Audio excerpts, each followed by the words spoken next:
जी, रवींद्र शोभने जी, किरण कुलकर्णी, भारत सासने, कौतिकराव ढाले पाटील, भीमाबाई जोंधळे, आपलं खास करून अभिनंदन. रवींद्र गावडे, रमेश सीताराम सूर्यवंशी, विकास परांजपे, मिलिंद परांजपे, प्रेरणा दळवी, बोराडे सरांची कन्या, अशोक हांडे, प्रदीप ढवळ, सर्व मान्यवर व्यासपीठावरील आणि माय मराठीवर प्रेम करणाऱ्या लाडक्या बहिणी आणि लाडक्या भावांनो, सर्वांना मराठी भाषेच्या गौरव दिनानिमित्त मी खूप खूप शुभेच्छा देतो.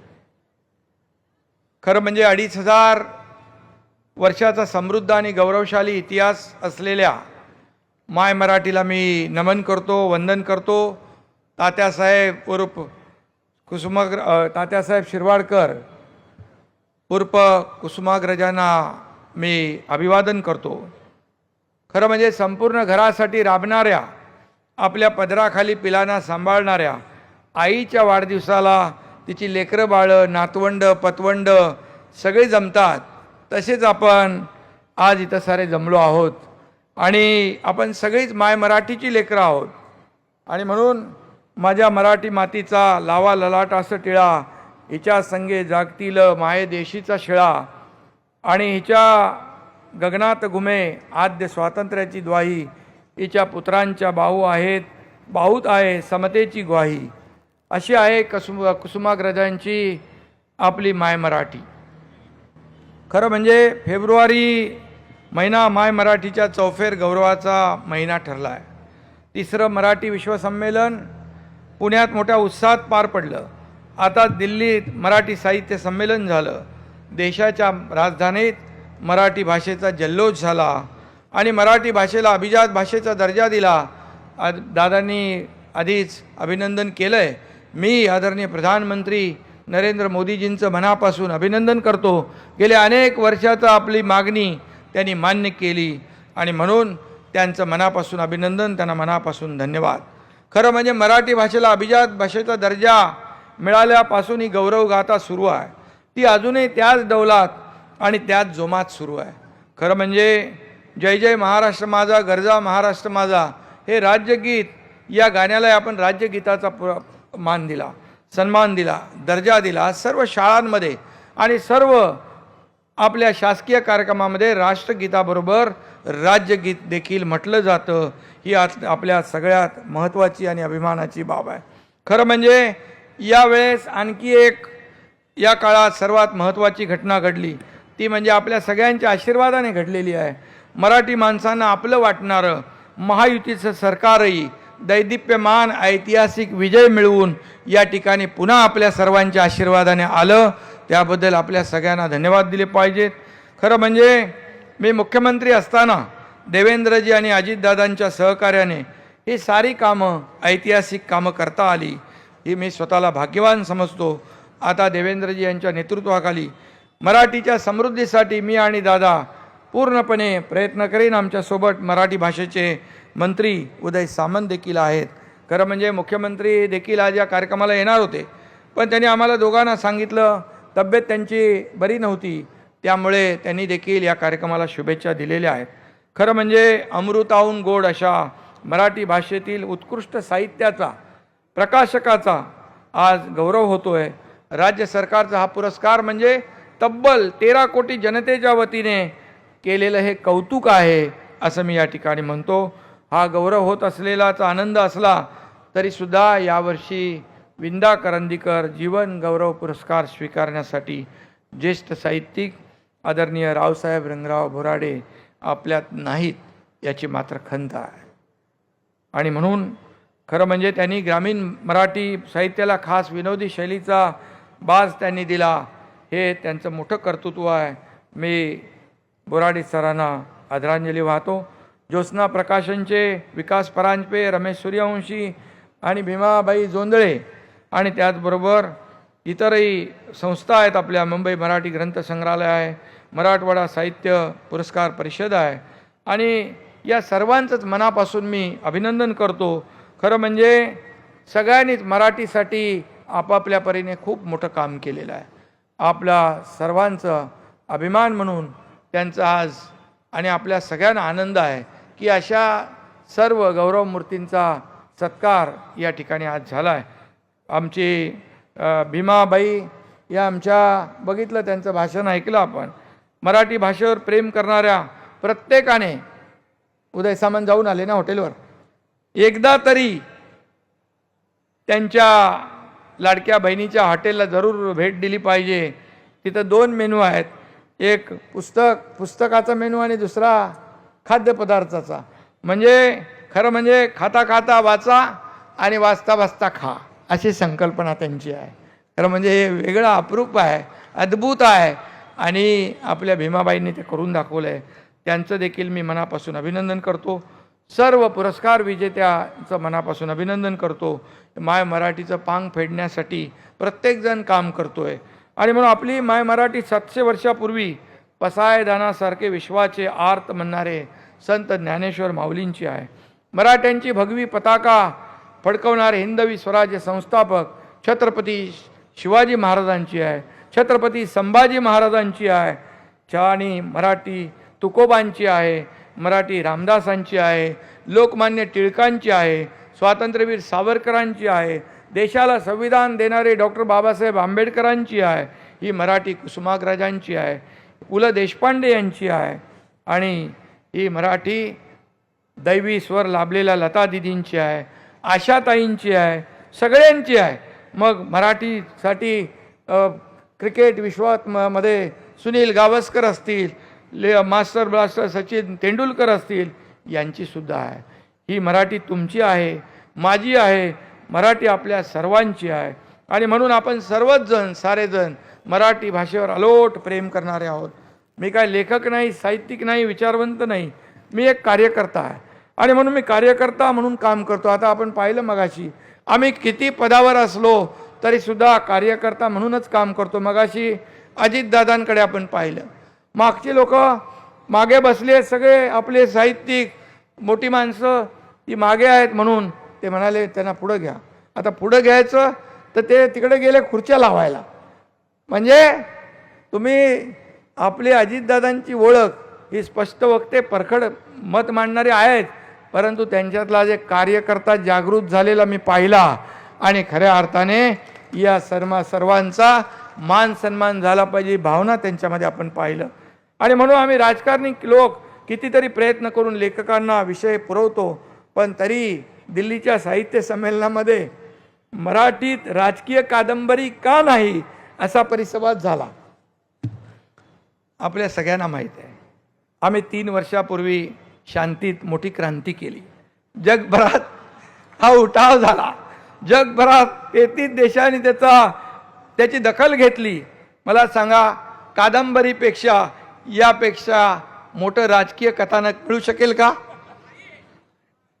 जाऊ द्या. खरं तर एक चांगली कादंबरी, जबरदस्त मोठा सिनेमा, नाटक होईल.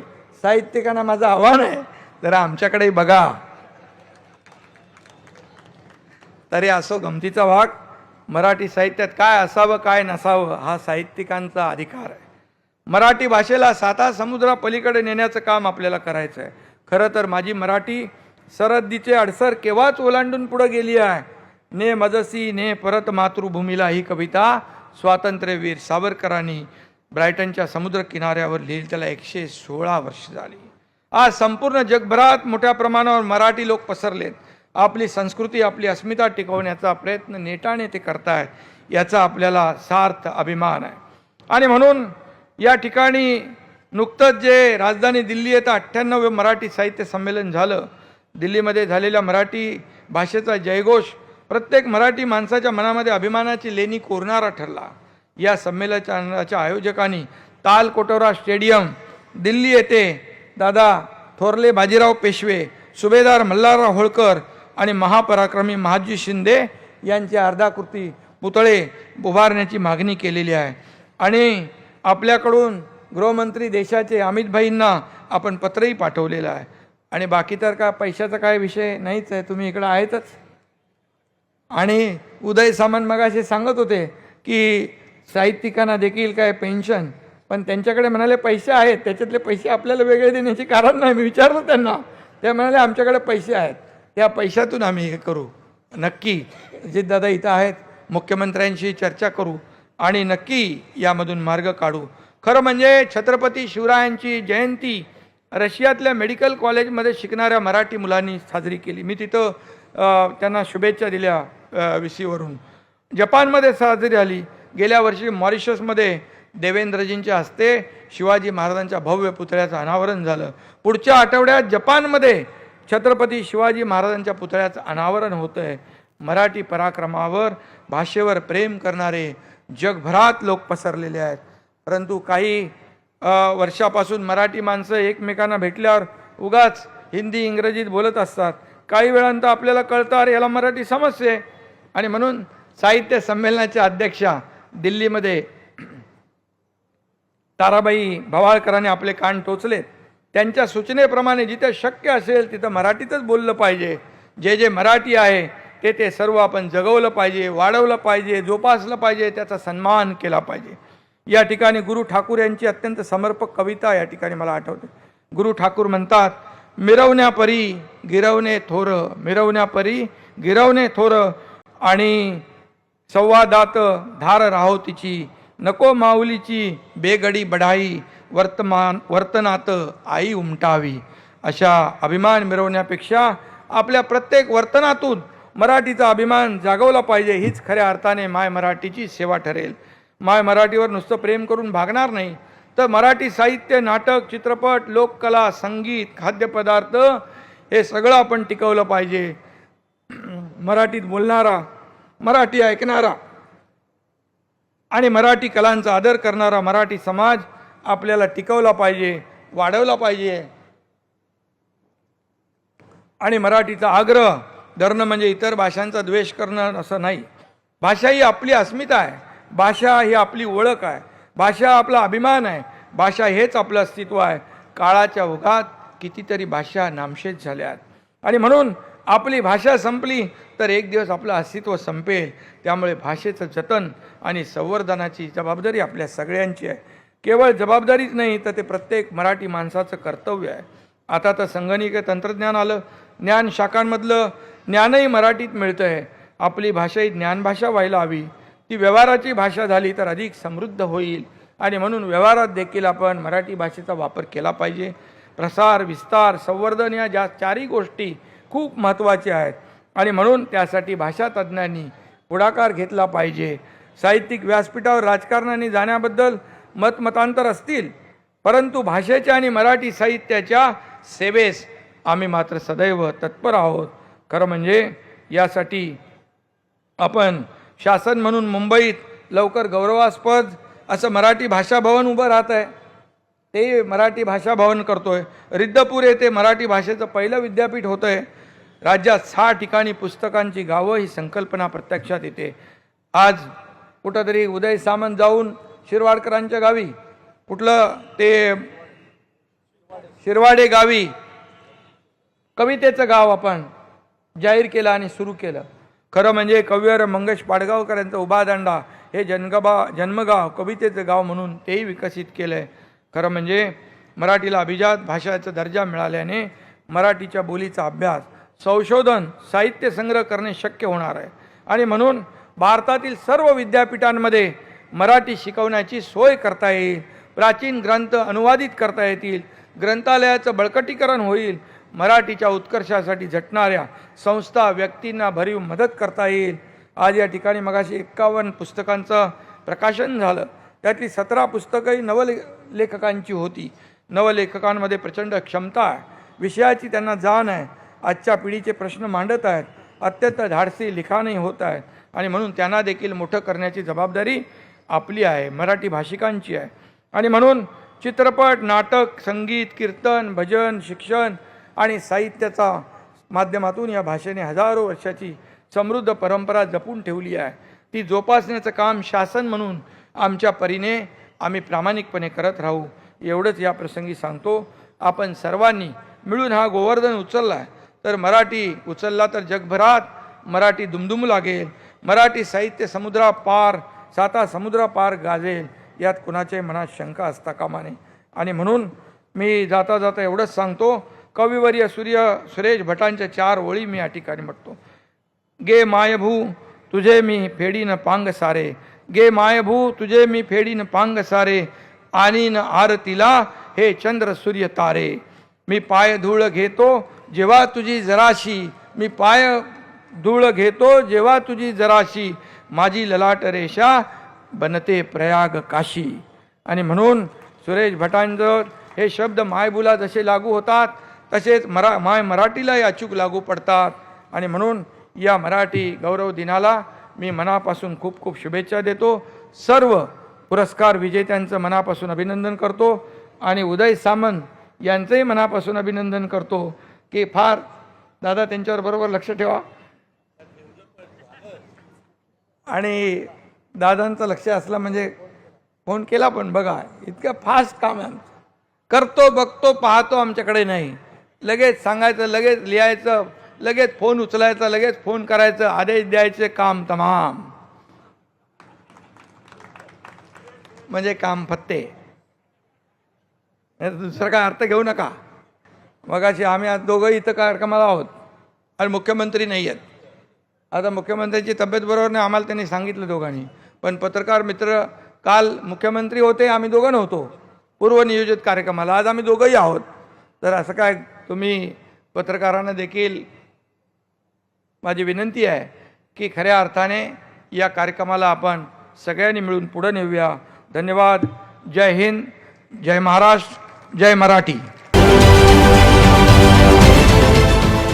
देश विदेशातील प्रत्येक घडामोडींचे लाईव्ह अपडेट मिळवण्यासाठी आता साम टीव्हीच्या सर्व सोशल मीडिया प्लॅटफॉर्मला लाईक, फॉलो आणि सबस्क्राईब करा.